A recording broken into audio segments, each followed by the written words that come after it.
Hey folks, it's Ben. I'm here with a cool video. We have an actual project to work on that doesn't actually require disassembly of anything that we're not putting back together again. We have a trash pump here. It's got a Briggs Stratton engine, which doesn't actually tell you the horsepower on it, although 550 usually means it's like a 3 horsepower motor is what I'm guessing.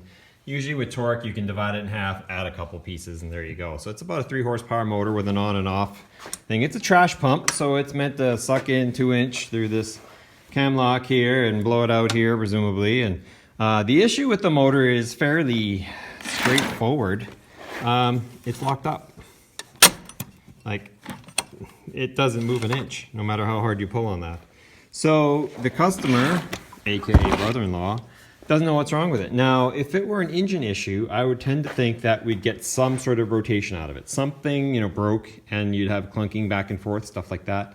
But it's solid. So what I'm actually thinking is that we've got something stuck on the impeller side and all we need to do is free that up and away we go. So we're not even going to drain it of oil. We should probably check it though. Does this pump have a brand? It's a Pacer pump. And there's all the information you need if you're looking for one at home, and I'm going to need this for the description. So we're just going to go ahead and unbolt everything on this thing, and it's got oil and it's clean, so no fault there. It's got some leaves and stuff in it. Probably has fuel in it as well. I probably could look at the motor and yeah, it's varnishy, but it's fine. I mean, there's no reason why this thing can't run on everything. I'm willing to bet this is a Chinese one, though. There's an engine number. Just because I know they're not domestically made anymore, I don't think. So, and yeah, pine needles in the governor, probably not the best thing around. But anyway, we're willing our way here to seeing what the heck's going on. So we could probably, tune it off if we needed to. But let's just see what the status is. Now here's the catch. If I fix it, great, I send it back and off it goes. If it's broken, I get to keep it. So anyway, let's try not to break it. And let's save this guy $200 on a new one. And we'll take it apart with the intention of putting it back together again now. To do that, it's going to be fairly simple. I've taken these pumps apart before. You just disassemble them from the end. And this way we're actually going to just... my tripod comes up for me. We're just going to take the whole casing off and pull it out, and that'll get us to the impeller, and that'll tell us step 2. So I'm going to mount up on here on the tripod, and then I'm going to get in the way so that no one can see anything, and we'll be good to go. I presume the pump is empty. Wow, all these things work. That's rare for me. Is it? No, it's going to put water everywhere. Let's just move the carpet, and that can go right down the floor. That'll help all the oils and stuff that are on my floor to work their way down into the groundwater. We'll just set that aside. We can have a hex nut or a flathead, so let's go ahead and do the hex nut thing. And that's an 11, so we're probably in 10 land. That's a 10.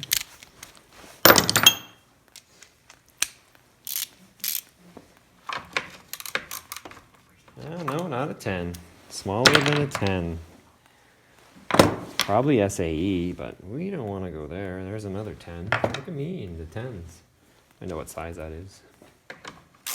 Not a 9, not a 10. It's in between, so a 10 will work.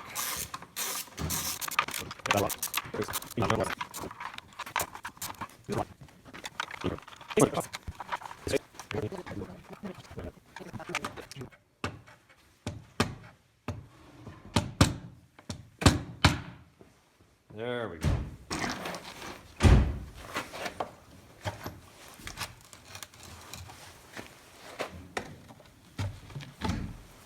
Boom. We're off the seal.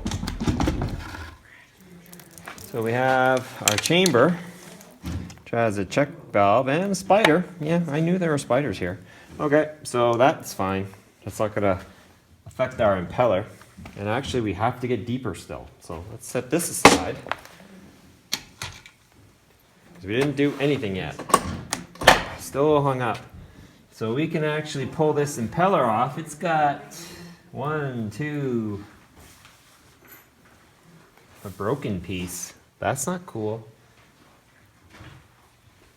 It's got 3 Phillips we gotta undo here.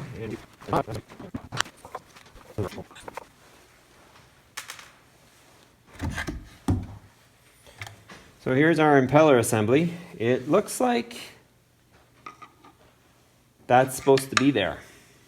It's like a drain for water and stuff like that. It's supposed to spin up fast and send water this way, and a little bit of that probably helps prime it again, so that's okay. That might have been on frame, might not have been. So here we're back at the motor. And here's where we should have some action. So that says that the motor is fine. Has a compression stroke. Bubbling somewhere, doing some bubbling. That's the way it's going to sling water out, maybe. Yeah. Anyway, so that's working. So it's our recoil that's actually the issue. Isn't that interesting? So let's flip this guy around and not do the right thing and just leave the pump dangling. But it's not a pump issue. It's a recoil starter issue. So we gotta pop the front off there, and it's not a motor issue either. It looks like if we cranked on it hard enough, we could probably get it going. So not really, I'm not that strong, but pump we're good.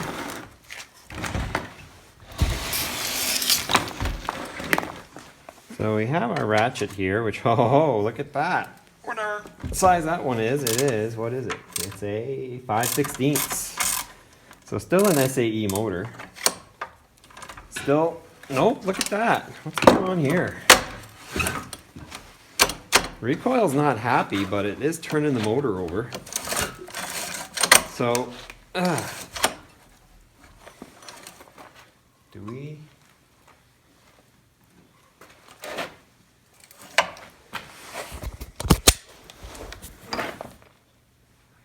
You see that?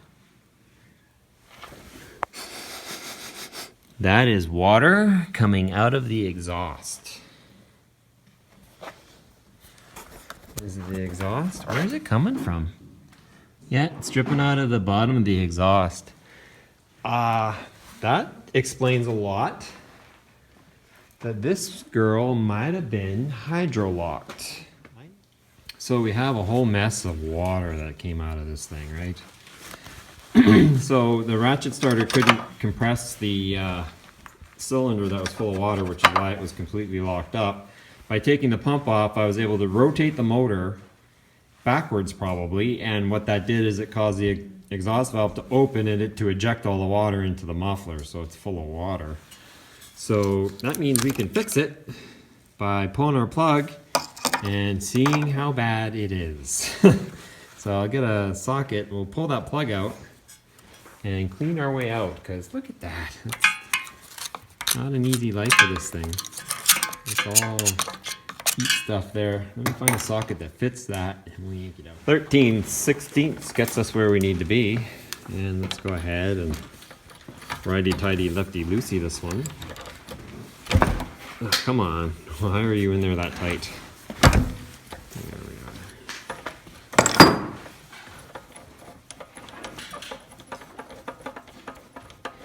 we are. Let's not be totally grossed out, please. How we doing? Well, this thing's got some threads on it. Come on. Come on now. Come on. Boop. Oh.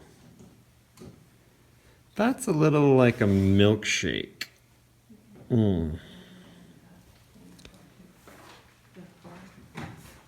So we're gonna need to do an oil change on this anyway.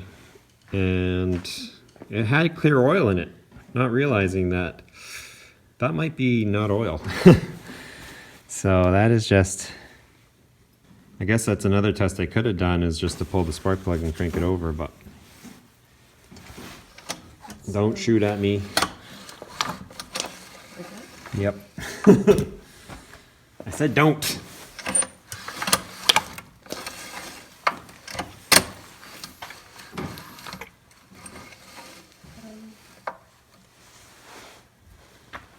There's literally no gap here. Yeah, that would be another reason why it's not running. So now we've gone to, we know what's wrong with it.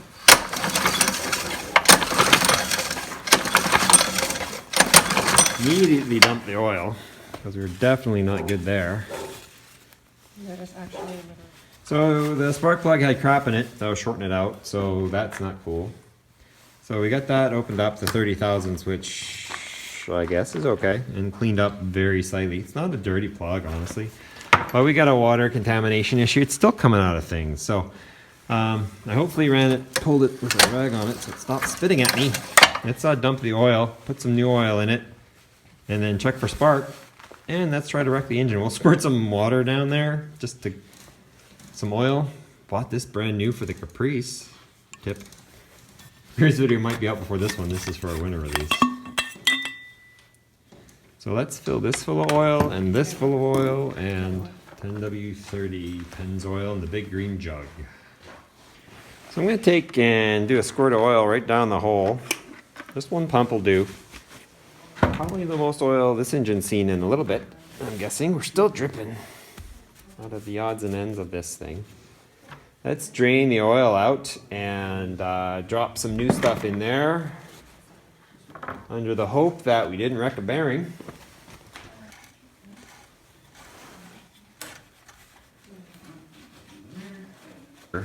Oil catch so we can take a look at this once we get it out.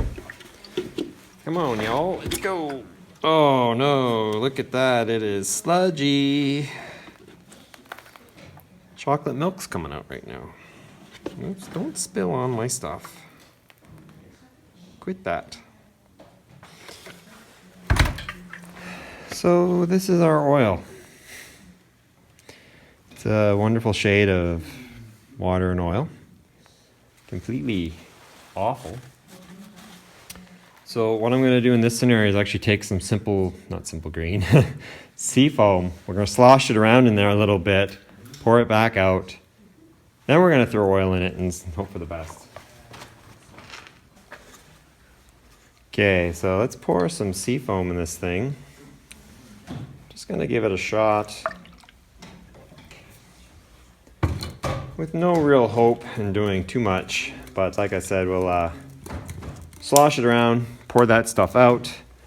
And when we do put oil in it, we'll put a 10W30, 5W30 in it, because that's what I got. And I will also put a little Lucas oil treatment in it and see how that goes. Right.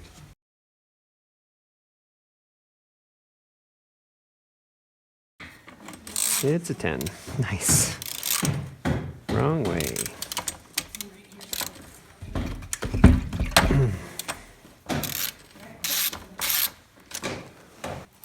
Washer will keep, and just more water.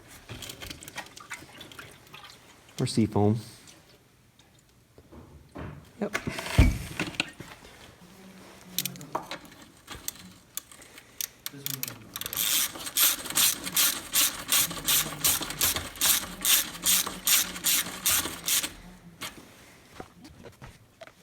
Little camera difficulty there. Let's take a look at this bowl.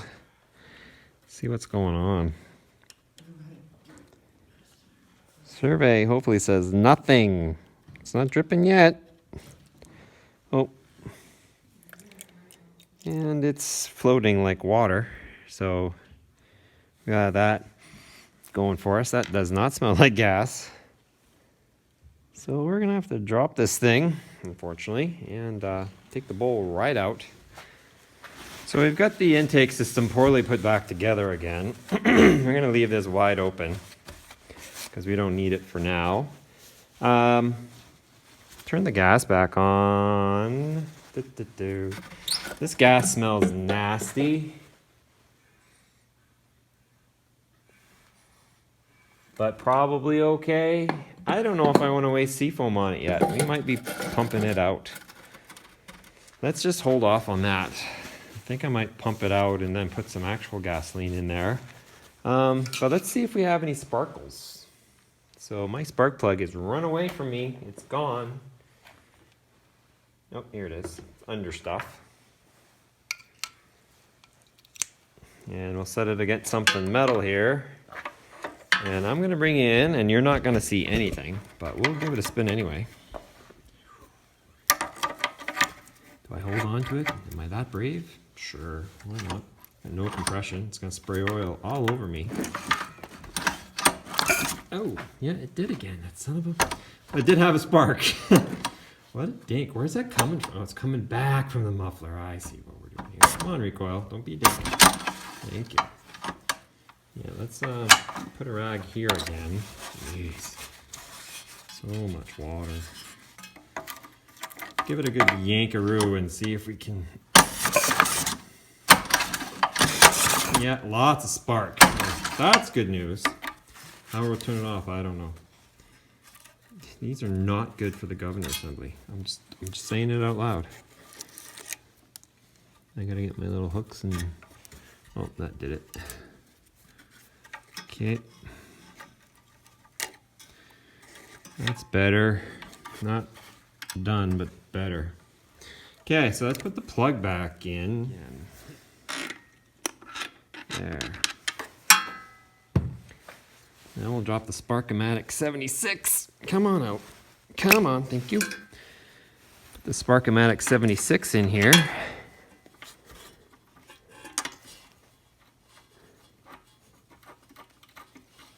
Overhead valve or cam? Overhead valve. Shoot. That would have been cool. Rusty chain.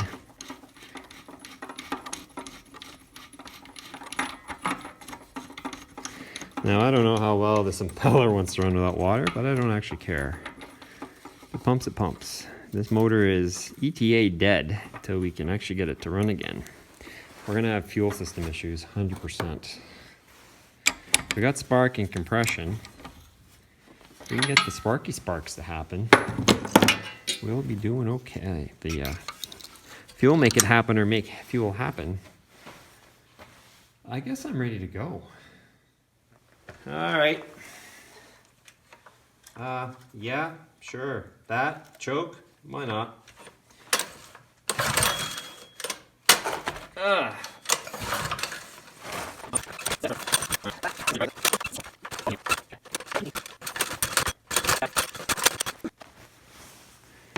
Well, I have a cool condiment squirt bottle I plan to use for gasoline, but can't find any right now. So I'm going to take the worst best thing, and this is some 40 to 1 chainsaw oil. I'm just going to shoot it in here just a little bit. It's a long way to get in there. If it's a fuel problem, it might bark off, or it might not. Tough to say. Give it a sec to get down there. It's quite the travel on these units here. Throw my optimistic earmuffs on. Give it another try. Hopefully for no backfire. Let's open the choke right up. Put our foot here. Oh, that hurts. Right? What is up with that? Motor's just not right.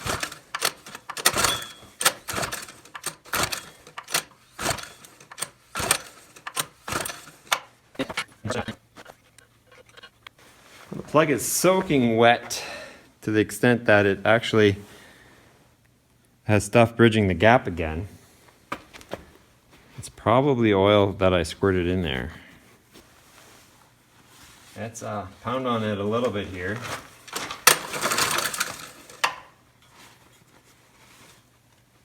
Yep, well, just not in it.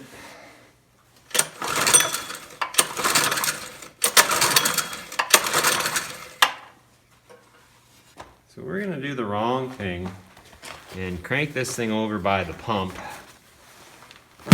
if my drill will do it. And we'll put a rag, oh, there's still a rag there. Momo, this way.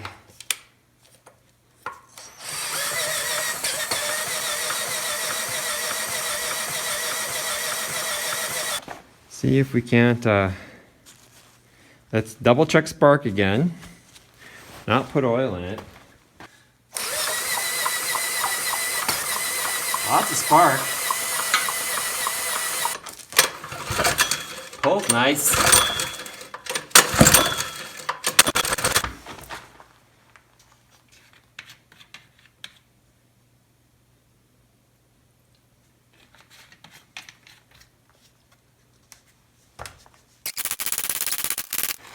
So the only way to truly test if the fuel system is not doing its job is to actually pull the intake out, the plastic crap you see there, and squirt fuel into the carburetor, which I'm not going to do tonight.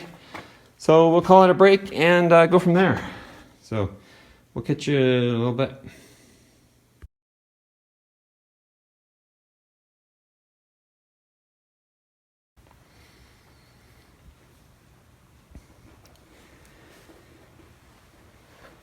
Since long videos are all the rage now on YouTube, long form videos, we're just going to go ahead and part 2 is going to continue on with part 1. Now I have a cat meowing at me. Hi, Fergus. Knowledge.